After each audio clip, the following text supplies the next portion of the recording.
जय हिंद। आज की क्लास में हम लोग कक्षा 10th क्लास के सामाजिक विज्ञान के अंतर्गत इतिहास से पहले नंबर अध्याय यूरोप में राष्ट्रवाद के सभी ऑब्जेक्टिव क्वेश्चन को देखेंगे और रिक्त स्थान जो दिए गए हैं एनसीईआरटी के बुक में उसे भी हम लोग समझने का प्रयास करेंगे। और इसके बाद जो क्वेश्चन है सुमेलित करने वाले ये पार्ट 2 वीडियो में, और इसके बाद जो अति लघुत्तरीय क्वेश्चन लघुत्तरीय क्वेश्चन है इसके बाद वाले वीडियो में हम बताने का और समझाने का प्रयास करेंगे। अभी हम लोग ऑब्जेक्टिव क्वेश्चन वस्तुनिष्ठ प्रश्न को देखते हैं। पहला नंबर क्वेश्चन है, इटली एवं जर्मनी जो है वर्तमान में किस महादेश के अंतर्गत आते हैं। ये क्वेश्चन हम पिछले क्लास में भी बताए थे जहां पे हम आपको लेक्चर वीडियो समझाए थे। तो इसका आंसर हो जाएगा यूरोप।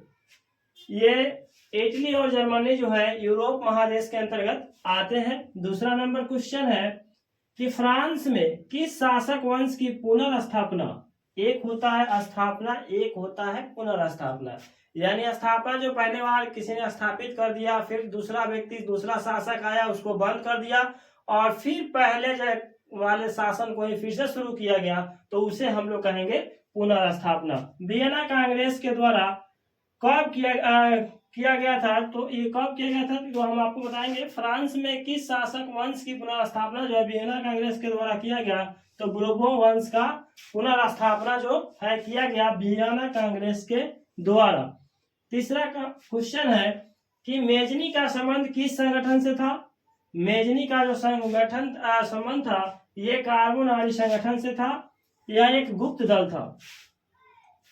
चौथा नंबर क्वेश्चन है कि इटली एवं जर्मनी के एकीकरण के विरुद्ध निम्न में से कौन सा देश था।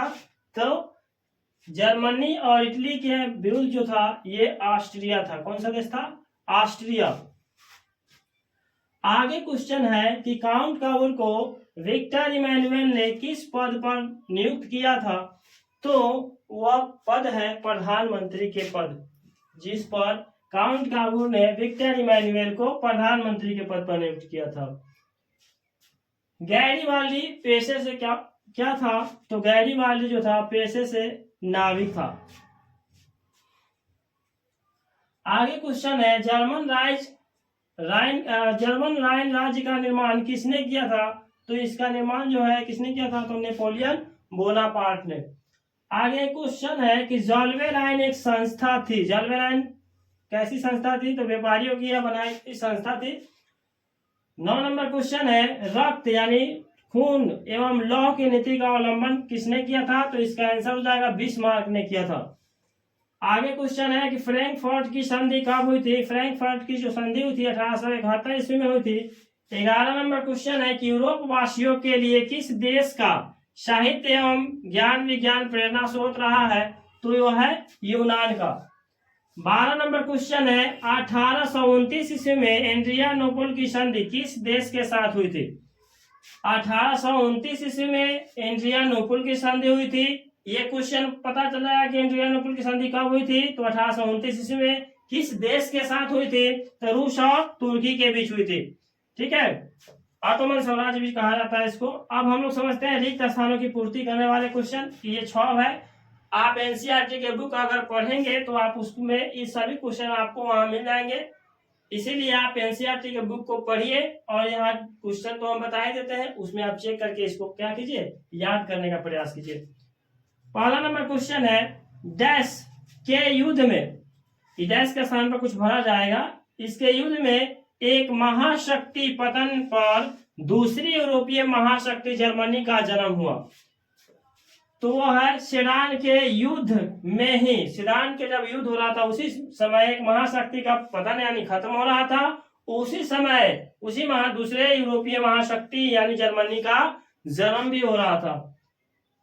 दूसरा क्वेश्चन है कि सिलेवा का युद्ध किन 2 देशों के बीच हुई थी, यानी खाली खाली जो स्थान दिख रहा है इसमें 2 देश के नाम लिख रहा है, तो ये है फ्रांस और प्रसा। जो ये सिलेवा का युद्ध हो रहा था फ्रांस और प्रसा के बीच हो रहा था। तीसरा क्वेश्चन है कि 1848 ईस्वी में फ्रांसीसी क्रांति ने डैश युग का अंत भी कर दिया। किस युग का अंत किया, तो पुरातन युग का अंत जो किया 1848 ईस्वी की फ्रांसीसी क्रांति ने पुरातन युग को खत्म कर दिया। आगे क्वेश्चन है, वेटिकन सिटी के राजमहल जहां डैश रहते थे। यहाँ पे एक साम्राज्य का नाम होगा या सम्राट का नाम होगा जो इटली के डैश से बचा रहा, यानी पोप जो था। यहाँ पहला बनाएगा कि वेटिकन सिटी ने राजमहल, वेटिकन सिटी के एक राजमहल है जहां पोप रहते थे। कौन रहते थे? पोप, सम्राट पोप यहाँ रहते थे, जो इटली के प्रभाव से, यहाँ क्या लिखाएगा? प्रभाव से बचा रहा। आगे क्वेश्चन है 5 नंबर कि यूनान को एक स्वतंत्र राष्ट्र घोषित करने के बाद बवेरिया के शासक, इसका नाम होगा, को वहां का राजा घोषित कर दिया गया था। किसको? ऑटो जो है बवेरिया का शासक था, इसको वहां का राजा घोषित कर दिया गया। कहाँ का? यूनान का। आगे क्वेश्चन है कि हंगरी की राजधानी कहाँ है? तो आप लोग जानते होंगे कि हंगरी का राजधानी जो है बुडापेस्ट है। प्यारे बच्चों, उम्मीद कर सकते हैं कि अध्याय जो है इतिहास का प्रथम अध्याय, इससे वस्तुनिष्ठ प्रश्न और रिक्त स्थान को पूर्ति करने वाले प्रश्न को अच्छे से समझ पाए होंगे। इसका आप सम्मिलित करने वाले क्वेश्चन जो तीसरा नंबर है और अति लघु उत्तरीय क्वेश्चन देखना चाहते हैं तो आप इसके लिए मेरे इस चैनल को सब्सक्राइब, वीडियो को लाइक तथा शेयर कीजिए, ताकि आने वाला जो वीडियो होगा, अगर चैनल आप सब्सक्राइब नहीं किए रहेंगे तो आपके पास नोटिफिकेशन नहीं पहुंचेगा और आप समझ भी नहीं पाएंगे। इसीलिए आप चैनल को सब्सक्राइब कीजिए और इस पूरे विषय का, यानी आप अपने बोर्ड परीक्षा 2026 की तैयारी कर रहे हैं, अगर आप चाहते हैं बेहतरीन तरीके से तैयारी हो जाए तो आप इसके लिए मेरे एप्लीकेशन MG+ एकेडमी को डाउनलोड कीजिए प्ले स्टोर से जाकर। वहां पे आप सभी के लिए एक बहुत ही बेहतरीन सा कोर्स मंजिल बैच 2026 के नाम से लॉन्च किया गया है, जिसमें आप एडमिशन लेकर के आप अपने संपूर्ण विषयों की तैयारी सफलतापूर्वक कर सकते हैं। प्यारे बच्चों, मिलते हैं किसी अगले वीडियो में, तब तक के लिए धन्यवाद। जय हिंद।